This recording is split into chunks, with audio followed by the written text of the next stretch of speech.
Hey guys, welcome to Music for Tuesday, April 28th. Welcome to Music Land.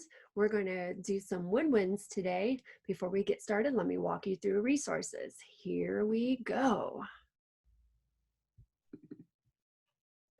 Your resources for the week, April 28th, 29th, and 30th. We have links for YouTube videos of all the instruments. Today we're going to do flute, piccolo, and clarinet. Tomorrow, saxophone, oboe, and bassoon. And then on Thursday, we have a woodwind quartet and then a listening exercise using all of the instruments. So let's get started with the woodwind instruments. Now, you'd think that all of them would be made out of wood because of the name woodwind, but we're going to find out first that our first woodwind is not made out of wood. Not right now anyways. But before we get started, how are the woodwind instruments making sound? Makes sense, right? You need to blow into them to create sound. String instruments, you either pluck the string or you used a bow. Woodwind instruments, you have to blow into them. That's where the wind part comes in. Our first instrument is the flute. Now the flute creates a sound by blowing across it. You blow across it like you blow across a pop bottle. It's the oldest known musical instrument of the woodwinds. It used to be made out of bone. It also used to be made out of wood. And they say flautist, sometimes it's called a flutist. They're now found in the orchestra, band, and in jazz bands. A small high-pitched flute is called the piccolo. Now, before we watch the videos, I have a couple demonstrations for you. The earliest flutes, if you can see this, there we go, did not have any keys. They had, where'd it go? Just holes like this. This one, let me see if I can get it, is made out of wood. It's actually made out of bamboo, and it has just holes in it to blow across. This would be one of the earliest ones. This one is actually called the nose flute, and you use your nose to play it. No, I'm not going to show you right now. I will show you when you come back to school because it's better to see it in person. Now, the flute, you blow across this hole to make a sound. So that's how that one is played. And then they said the piccolo is a smaller flute. And you see this mouthpiece is much smaller and it's going to sound a lot higher because remember, the smaller it is, the higher it is. And if you notice, the piccolo is half as small and it's half as small that way. So we are going to watch a demonstration of the flute and then a demonstration of the piccolo. And you remember, we stopped our brass exercises listening to the Stars and Stripes Forever, and we're going to start our flute one. No, that's wrong. We stopped our brass with listening to the Flight of the Bumblebee, and we're going to start our flute one with listening to the Flight of the Bumblebee.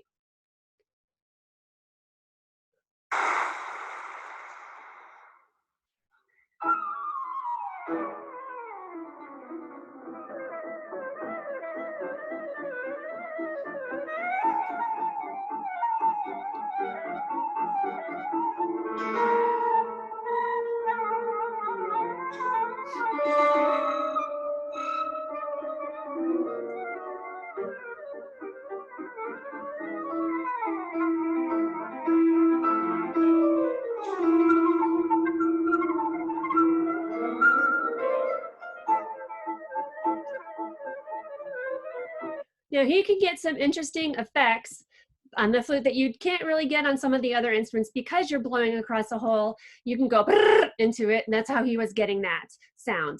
The piccolo, and I spoke too early, is an instrument too that plays extra high, and that's where I got the Stars and Stripes Forever. This most famous piccolo solo, you're going to hear them playing on the piccolo right now. Here's the Stars and Stripes Forever.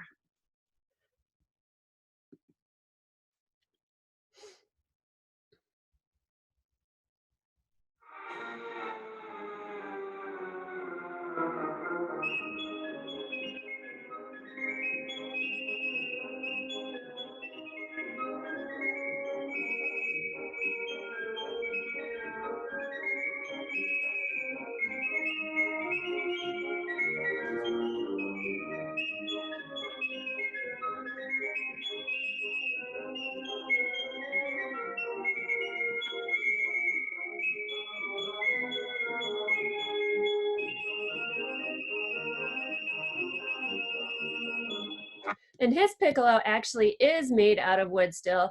They do make them, piccolos wooden, they make them made out of metal. They make some of them half metal, half wood.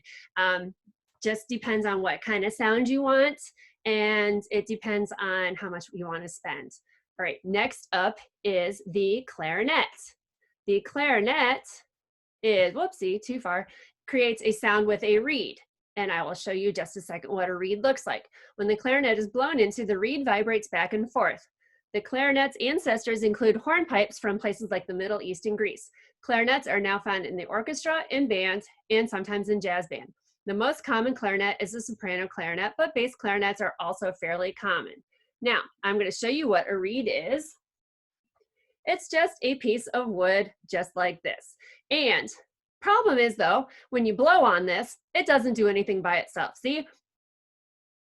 So it needs something to help balance or help vibrate against. So you have a mouthpiece, but when you just blow on the mouthpiece, nothing happens. So you have to put the reed on the mouthpiece, but you need something to help that too. So you take this, what's called a ligature, basically a fancy word for a belt. Just like a belt holds your pants up, the ligature holds the reed on, just like that. So now the reed can vibrate against the mouthpiece and you get the sound. So this is called a single reed because it has just one reed. And in a little bit, tomorrow, I'm going to show you some double reeds. They're extra cool, I think, because of what you can do with them. So here's a clarinet playing a famous clarinet song.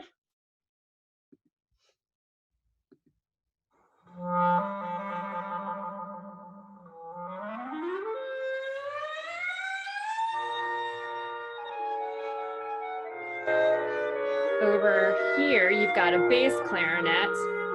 You've got a soprano clarinet, and I believe that's an alto clarinet. It's not quite as big as the regular clarinet, but it's not as big as the bass clarinet.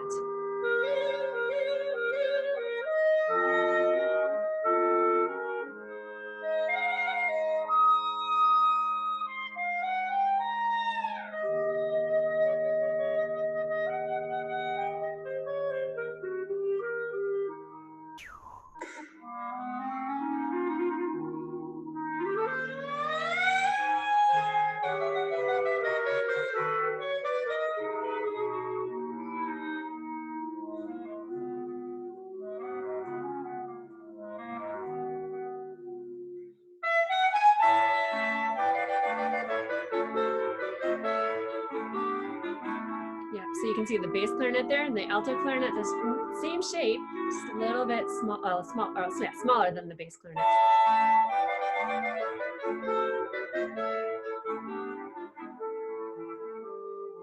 Okay, I'm going to stop it right there. If you want to watch the rest of that, you can, because you've got the link to it. So today we saw the flute, the piccolo, and the clarinets. Those are just 3 of the woodwinds, and tomorrow we're going to learn a couple more woodwinds.